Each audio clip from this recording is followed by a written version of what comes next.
Masks on young faces, shoes disinfected on a sanitizing mat. Each child sitting 2 meters from the others in the classroom. This is what the new normal looks like for Bettina Martinez and her students since schools reopened in Uruguay's capital, Montevideo, in June.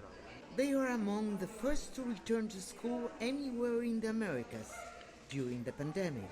It is a change in their lives, and we will all need to adapt. The kids are respecting the new rules, and that is now part of their daily routine. Instead of imposing an official lockdown, Uruguayan officials urged people to voluntarily stay at home.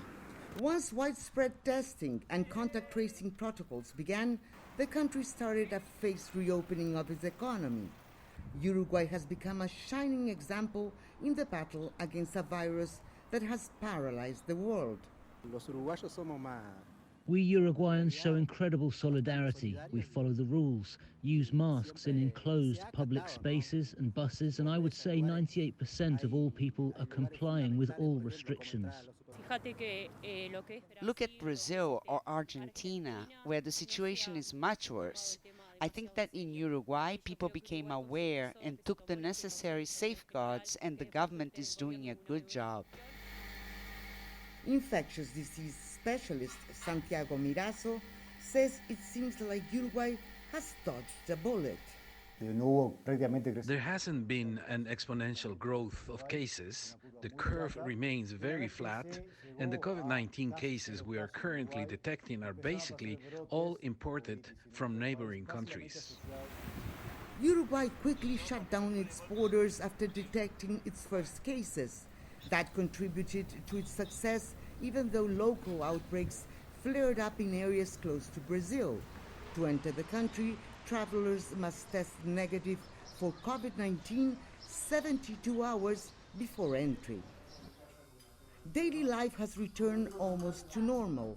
Hair salons are open for business. Patrons can visit shopping centers as long as they follow government guidelines. Last week, Uruguay also became the first to open its performing arts center.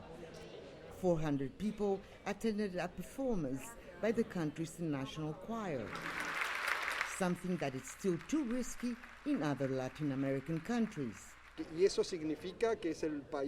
It means that this is the country that has best implemented health policies and has therefore been able to take care of its people.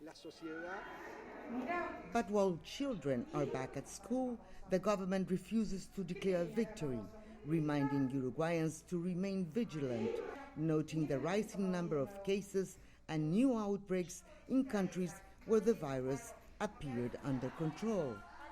Lucrecia, Franco, CGTN.